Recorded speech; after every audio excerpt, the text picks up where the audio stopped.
बिना अपने गांव में आप मंदिर बनाते हो, जब तक मंदिर का गुंबद बन नहीं जाता है, साफ सफाई हो नहीं जाती है, तब तक मंदिर में प्राण प्रतिष्ठा नहीं होती।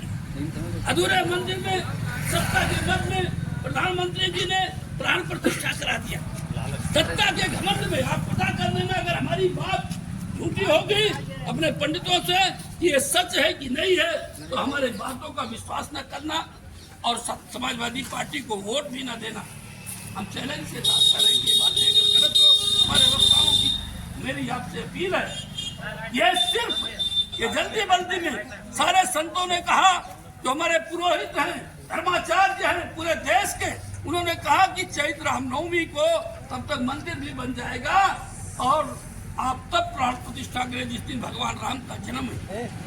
राम के आदर्श की बात करते हो, आप लोगों ने रामायण में सुना है कि भगवान राम जब अयोध्या से लंका से अयोध्या सीता जी को लेके आए और राज्याभिषेक किए, तो ये जो भी खड़ा होके कहा कि भगवान राम सीता माँ तो अपवित्र हैं, आखिर जो दूसरे पत्र के साथ चली गई वो कैसे पवित्र हो सकती? राम अचंभे में पड़ गए। उन्होंने फिर विचार किया और कहा कि हमारी प्रजा में जब यह है कि माँ सीता आप पवित्र हैं, तो हम सीता को राजमहल में नहीं रखेंगे, उनको पुनः बर्बाद कर दिया है कि नहीं है।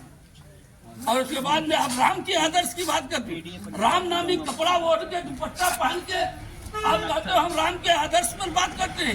कम से कम प्रधानमंत्री जी राम के आदर्श को जानो, राम का इतिहास क्या था, राम की प्रतिष्ठा कैसे थी, राम कैसे थे, राम की मर्यादा, राम की मर्यादा से ही देश चल रहा है।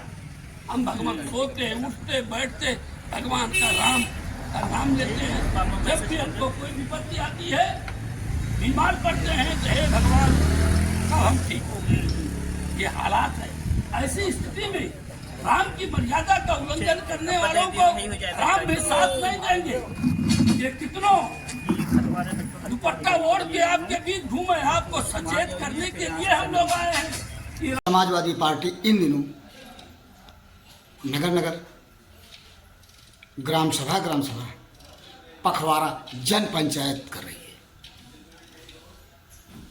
इस संबंध में यश प्रश्न ने जनपद सिद्धार्थनगर के समाजवादी पार्टी के जिलाध्यक्ष लालजी यादव से कुछ सवाल किए। सवाल तो दो टूक था, लेकिन उनका उत्तर बेबाक था, ऐसा नहीं कहा जा सकता। आइए हम सुना रहे हैं उन्होंने क्या कहा यश प्रश्न के द्वारा किए गए सवाल के उत्तर। अध्यक्ष जी, इस समय समाजवादी पार्टी ये जो जन पंचायत कर रही है जगह जगह, उसका उद्देश्य क्या है? उसका उद्देश्य है कि समाजवादी पार्टी की जो सरकार की 2012-17 और स्वर्गीय नेताजी माननीय मुलायम सिंह यादव की उपलब्धियां हैं, जनता के बीच में बताना, और भारतीय जनता पार्टी की केंद्र की सरकार तथा प्रदेश की सरकार, केंद्र की सरकार जो 10 साल करीब हो रहे हैं और प्रदेश की सरकार का 7वां साल चल रहा बीत गया, इसकी जो उपलब्धियां, झूठी उपलब्धियां जनता के बीच में बताकर गुमराह कर रहे हैं, और खासकर राम नाम का दुपट्टा ओढ़कर अपने जो चुनावी घोषणा पत्र न पूरा करने के वादे से मुकर गए हैं, उसको छिपाने के लिए जनता को गुमराह कर रहे हैं। पूरा 1 महीना भारतीय जनता पार्टी की सरकार अपने नेताओं के सहारे नहीं, ये जिले के पूरे प्रदेश के अधिकारियों के सहारे, खंड विकास अधिकारी के सहारे, प्रधान के सहारे, सेक्रेटरी के सहारे, तमाम अपने सरकार की झूठी उपलब्धियां जनता के बीच में बताकर और जो गरीब जनता को, दलित पिछड़े अल्पसंख्यकों को गुमराह कर रहे हैं, उसको सही बताने के लिए जगह जगह जन चौपाल लगाने का निर्देश माननीय अखिलेश यादव राष्ट्रीय अध्यक्ष समाजवादी पार्टी ने निर्देश दिया है कि हम अपने बूथ प्रभारी, सेक्टर प्रभारी, जोनल प्रभारी, जिला संगठन के पदाधिकारियों के साथ पूरे जनपद में रोज 10-10 पंचायतें हो रही हैं, 3-3 पंचायतें एक ही विधानसभाओं में हमारे जो प्रमुख नेता कर रहे हैं, और उसका आयोजन हमारी कमेटी विधानसभा की और जोनल प्रभारी सेक्टर प्रभारी कर रहे हैं। उसको बताकर इनका पर्दाफाश कर रहे हैं कि इनका चुनाव घोषणा पत्र 14 का, 19 का, 17 का, फिर 22 का झूठा निकला है। इसकी सच्चाई को हम जनता में उजागर करें। लोकसभा चुनाव वर्ष 2024 सिर पर है। कब उद्घोषणा हो जाए कोई बात दावा नहीं किया जाता, जल्दी हो सकती है। केंद्र सरकार जल्द ही चुनाव कराने की मंशा में है, ऐसा कहा जाता है। समाजवादी पार्टी की तरफ से डुमरियागंज लोकसभा के सांसद के रूप में प्रत्याशी, ये तो राष्ट्रीय पार्टी नेतृत्व का सवाल राष्ट्रीय नेतृत्व का। आप लोग राष्ट्रीय नेतृत्व में भटक जाते हैं। यहाँ का जो जमीन का नेता होता है, चुनाव में अगर पार्टी उसको जगह नहीं देती है, लड़ने के लिए स्थान नहीं देती है, तो इसके लिए दोषी और जिम्मेदार किसे समझेंगे आप? आप तो एक जिलाध्यक्ष हैं और पूर्व विधायक भी रह चुके हैं। आपकी क्या सोच है? पार्टी के आला कमान जो लोग हैं वो लोग इस पर विचार क्यों नहीं करते? जो क्षेत्रीय लोग होते हैं, क्षेत्रीय नेता होते हैं, उनको टिकट ना दे करके क्या आला कमान गलत निर्णय लेती है, समझ जाए? देखिए, हमारे वहाँ करीब करीब सभी जगहों पर स्थानीय प्रत्याशी ही दिया गया है। सिर्फ आपके ये सोहरतगढ़ विधानसभा में गठबंधन के नाते, जब गठबंधन की जो मजबूरी कह लीजिए या गठबंधन का जो नेतृत्व का फैसला होता है, उसको हम लोग पालन करते हैं और पूरी ईमानदारी से गठबंधन के प्रत्याशी को हम लोग मदद किए। जो जबकि पिछले चुनाव में उग्रसेन सिंह उनसे कम वोट पाए, अब की बार उससे ज़्यादा वोट पाए। इस नाते हमारे सभी कार्यकर्ता, सभी नेता गठबंधन के प्रत्याशी में पक्ष में खड़े रहे। बाहरी उम्मीदवार होने के नाते हमारा थोड़ा बहुत नुकसान हुआ, ये सही है। अगर लोकल उम्मीदवार होता, उग्रसेन सिंह होते या कोई होता, अब नेतृत्व की जिम्मेदारी थी, नेतृत्व का निर्देश पर हम लोगों ने काम किया। लेकिन स्थानीय प्रत्याशी होता तो चुनाव जरूर जीतता 20,000। आप मानते हैं ना कि नेतृत्व की गलती थी? गलती नहीं थी के चुनाव में, फिर इसी बात को आप मानेंगे नहीं? जब सच्चाई स्वीकार नहीं करेंगे, सच्चाई स्वीकार कीजिए। नहीं, आप जैसे लोग, आप जिलाध्यक्ष हैं, आप जैसे लोगों की बहुत ही जिम्मेदारी पूर्ण भूमिका तब बन जाती है जब प्रयास किया देने की बात। प्रयास को हम लोगों ने किया। हम लोग उग्रसेन सिंह के पक्ष में प्रयास किए और स्थानीय दीजिए, चुनाव लड़ते हैं, जनता के बीच 500 साल रहते हैं, तो इनका प्रथम दायित्व बनता है। मैंने राष्ट्रीय नेतृत्व से कहा, हम खुद टिकट मांग रहे थे, जिला पार्टी का अध्यक्ष था, लेकिन नेतृत्व ने कहा कि थोड़ा भाई चुनाव सरकार बनाने के लिए कुछ त्याग करना पड़ता। त्याग किए? त्याग का फल क्या मिला? त्याग किया आप जैसे लोगों ने, त्याग का फल क्या मिला? मिलेगा कब? समय बीत जाने के बाद हाथ मल के पछताने के अलावा और क्या रास्ता रहता है? गठबंधन था तो गठबंधन की मजबूरी होती है। गठबंधन के बंधन में बंध करके और जो दुष्परिणाम सामने आया वो आप लोगों के सामने है। जनता को आप जवाब नहीं दे पाएंगे इस बात को लेकर। अध्यक्ष जी, बात को मानिए। जनता को, जो जनता आप जैसे लोगों को नेतृत्व दे करके नेता मानती है, यदि उसी को आला कमान हटा देते हैं, उन्हें टिकट नहीं दिया जाता, तो उसको क्या मानेंगे? इसको कहीं कहीं राष्ट्रीय नेतृत्व की भी वो रहता है, निर्णय लेने में कहीं चूक हो सकती है। अध्यक्ष जी, ऐसा फिर इस बार होने की संभावना है? लोकसभा चुनाव में ऐसा होगा तो आप क्या करेंगे? ये राष्ट्रीय नेतृत्व, फिर राष्ट्रीय नेतृत्व क्षेत्रीय नेतृत्व को क्यों नहीं मानती? हम संगठन के लोग अनुशासन में हैं, नेतृत्व का जो निर्णय होगा। लखनऊ या दिल्ली में बैठ करके राष्ट्रीय नेतृत्व जो फैसला लेता है, क्या क्षेत्रीय नेतृत्व के द्वारा दी गई रिपोर्ट को दरकिनार करके नहीं लिया जाता? अतः आप बताइए, तो कभी कभी हो जाता है, कभी इस बार फिर होने जा रहा है ऐसा। लोकसभा चुनाव में ऐसी संभावना है, कभी नहीं, इस बार फिर होने की संभावना है। आप क्या कहेंगे? सोहरतगढ़ का दुर्भाग्य नहीं, मैं ये कह रहा हूँ अध्यक्ष जी, सुनिए, मैं ये कह रहा हूँ डुमरियागंज संसदीय क्षेत्र का दुर्भाग्य होने जा रहा है। आप क्या कहेंगे? समाजवादी पार्टी दुर्भाग्य ये नहीं है। डुमरियागंज संसदीय क्षेत्र का देखिएगा, आपकी बार स्थानीय प्रत्याशी कोई भी लड़ेगा समाजवादी पार्टी के बारे में। आपका दावा है? हम दावा कर सकते हैं कि क्षेत्रीय आदमी ही लड़ेगा, इसी जनपद का लड़ेगा। आपने अपने संबोधन में कहा कि आगामी लोकसभा का चुनाव जो है संविधान बचाने का चुनाव है। हाँ। इसको लेकर आप किस नजरिए से देखते हैं? क्या भारतीय जनता पार्टी की सरकार में संविधान खतरे में है? हाँ, संविधान खतरे में है। आप देखिए, सरकारी संस्थान जो है कांग्रेस गवर्नमेंट स्वर्गीय इंदिरा गांधी ने सरकारी प्राइवेट संस्थान को सरकारीकरण किया था और भारतीय जनता पार्टी की सरकार प्राइवेटीकरण कर रही है, रेलवे बेच रही है, तमाम अडानी कंपनी को दे रही है।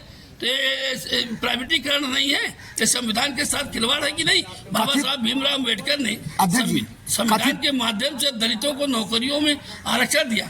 आज जिस दलित के पास पढ़ लिख के घूम रहा, एक मंडी खेत नहीं है, एक बिस्सा खेत है, 10 बिस्सा खेत है, और नौजवान अगर प्राइवेट करण की तरफ सारे संस्थान चले गए, अब SBI भी प्राइवेट की तरफ जा रही है, प्रयास सरकार कर रही है, तो संविधान के विरोधी काम नहीं कर रही भारतीय जनता पार्टी। अध्यक्ष जी, एक सवाल और, ये जो जन पखवाड़ा आप लोग मना रहे हैं जनता के बीच आकर के, इसकी जरूरत क्या पड़ी?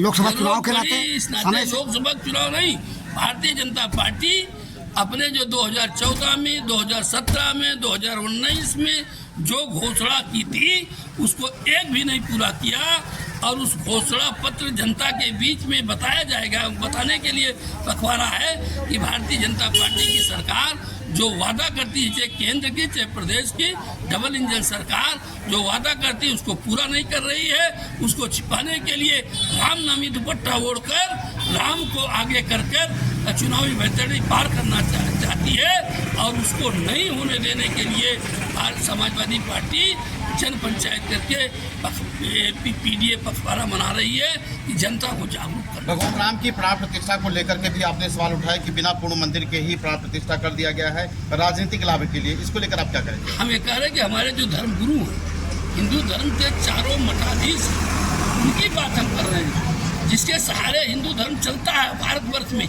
चारों पीठ के शंकराचार्य, जो उत्तर दक्षिण पूर्व पश्चिम के चारों शंकराचार्य ने प्रधानमंत्री से अपील किया कि मंदिर के जब तक पूरा न बन जाए तब तक प्राण प्रतिष्ठा नहीं हो सकती है। उनके आधार पर हम लोग कह रहे हैं कि ये गलत हुआ। अध्यक्ष हम जी, अपने नहीं कर रहे। इस समय विपक्ष कितना सशक्त है, इस बारे में क्या कहेंगे? विपक्ष में जनता सशक्त हो रही है। जनता, विपक्ष कहाँ है? जनता विपक्ष थोड़े होती है, विपक्ष के नेता होते हैं, जनता तो विपक्ष को बनाती है। विपक्ष को देखिए, विपक्ष को डरा धमका के अपने पाले में करके, उनको जांच का भय दिखाकर कुछ नेताओं को तोड़ रही है। जो डरपोक नेता हैं वो विपक्ष से सत्ता पक्ष के पाले में जा रहे हैं, चाहे अजीत पवार हो, चाहे नीतीश कुमार हो, चाहे जयंत चौधरी हो। ये लोग डर के, ED के, CBI जेल जाने के डर से, ED CBI CID के डर से भाग कर जा रहे हैं। इसी को समझाने के लिए PDA पखवाड़ा है। ऐसे में इंडिया का क्या होगा? इंडिया गठबंधन का टूट गई, बिखर गई इंडिया। कहाँ मजबूत है? जब ये क्या करके टूटते जा रहे हैं आपके अनुसार डर के, तो फिर कौन है विपक्ष में? किसको हम मान रहे हैं? जो स्वर्गीय इंदिरा गांधी जब 75 में से लोकतंत्र को कमजोर करके, संविधान को कमजोर करके, राष्ट्रपति शासन लगाकर सरकार में जबरदस्ती नेताओं को बंद करके अपने पाले में करके और सरकार चला रही थी, इसके बाद में 2 ही साल में जनता के डर से पूरा जब चुनाव हुआ तो 77 में कांग्रेस पार्टी का सुपड़ा साफ हो गया और एक भी सीट उत्तर प्रदेश में। अध्यक्ष जी, आपको याद होगा, आपकी उम्र उस समय की है, 77 से पहले विपक्ष के नेता डर करके गलत फैसला नहीं ले रहे थे, जेल जा रहे थे, जेल में गए और जेल में जाने के बाद भी मजबूत बने रहे, मजबूती से, तब ये निर्णय आया 77 का। आज तो टूट गए सब, इंडिया बिखर गई, ये माना जाए। देखिए, इंडिया आजादी की लड़ाई को जनता ने लड़ा था 1948। जनता नेतृत्व तो था जयप्रकाश नारायण जी जैसे लोगों का। अगर नेतृत्व, जवाहरलाल नेहरू भी जेल गए थे। तब की बात आज की बात जोड़िए ना, आज कहाँ है जवाहरलाल नेहरू? बड़ा परिवर्तन है। किसको मानते? सही है, परिवर्तन है। नहीं, किसको? आज आप बताएं, जयप्रकाश नारायण किसको मानते हैं आप? विपक्ष में गिनाइए, किसको मानते हैं? कौन है ऐसा जो कि सारे विपक्ष के लोगों को इकट्ठा करके और जेल जाने तक की नौबत में किसी को नहीं मानते। फिर जरूरत है जयप्रकाश नारायण जैसे लोगों की? कौन है यहाँ इस समय? संपूर्ण विपक्ष अपने जगह पर डरा हुआ है। उत्तर भारत में हिंदी भाषी क्षेत्र में ही भारतीय जनता पार्टी है। सिर्फ आधे भारत में भारतीय जनता पार्टी है, आधे भारत में तो विपक्ष है। यानी उम्मीद आप सपा से नहीं कर रहे हैं, जहाँ गढ़ है लखनऊ उत्तर प्रदेश से नहीं कर रहे, हिंदी भाषी क्षेत्र है, आप वहाँ दक्षिणी भारत की से उम्मीद कर रहे हैं। दक्षिणी भारत उत्तर प्रदेश ही भारतीय जनता पार्टी को रोक देगा। यहाँ 80 सीटें हैं। हमारे राष्ट्रीय अध्यक्ष माननीय अखिलेश यादव के नेतृत्व में 80 पर झंडा समाजवादी पार्टी फहराएगी और गठबंधन साथी को साथ रहेगा, उसको साथ लिया जाएगा। जो नहीं रहेगा तो उसके आगे विकल्प तैयार करके जनता को साथ लेकर हम 80 प्रधानमंत्री विपक्ष को मान रहा है आपके नजरिए से? प्रधानमंत्री विपक्ष ये को चल रहा है। केंद्रीय नेतृत्व फिर वही बात, कोई शख्स देंगे, कोई चेहरा देंगे नहीं, कौन में फिर केंद्रीय नेतृत्व का जमावड़ा कहाँ है? इंडिया गठबंधन कहाँ है? केंद्रीय नेतृत्व नीतीश बिखर गए, टूट गए, और लोग भी वो हो गए। ऐसे लोग जो कि संयोजक थे, इंडिया गठबंधन के संयोजक कहते थे, वो गए चले गए। क्या मानेंगे आप? नहीं, डर से भागने वाले नेता क्या इंडिया गठबंधन को बनाएंगे, मजबूत करेंगे? आपको उम्मीद है? वो कैसे मजबूत करेंगे? फिर किससे उम्मीद कर रहे हैं? फिर बिहार में अगर नहीं बहुत नेता, अच्छा उम्मीद कर रहे हैं बहुत लोग पैदा हो जाएंगे वक्त के। नेता जब एमपी चुनाव जीत जाएंगे, बहुमत जिसका होगा सरकार बनाएगा। हम तो प्रधानमंत्री उत्तर प्रदेश से ऐसे ही उत्तर प्रदेश से ही हम रोक के भाजपा को रोक देंगे। चलिए, धन्यवाद, आपने जानकारी दिया। आपने सुना समाजवादी पार्टी के जिलाध्यक्ष सिद्धार्थ लालजी यादव को। नेता ही वो नेता कैसा जो जनता के सरोकार के प्रश्न को अपने हित से जोड़ करके ना बात करे। कहते हैं चित्त भी मेरी पट भी मेरी, कुछ ऐसा ही जवाब दिया ये अच्छे प्रश्न के उत्तर में लालजी यादव ने। फिलहाल तो हम यही कहेंगे जो कुछ समाजवादी पार्टी कर रही है वह लोकसभा चुनाव 2024 के मद्देनजर रखकर कर रही है। लालजी यादव के साक्षात्कार के साथ यह प्रश्न के लिए मैं बीपाल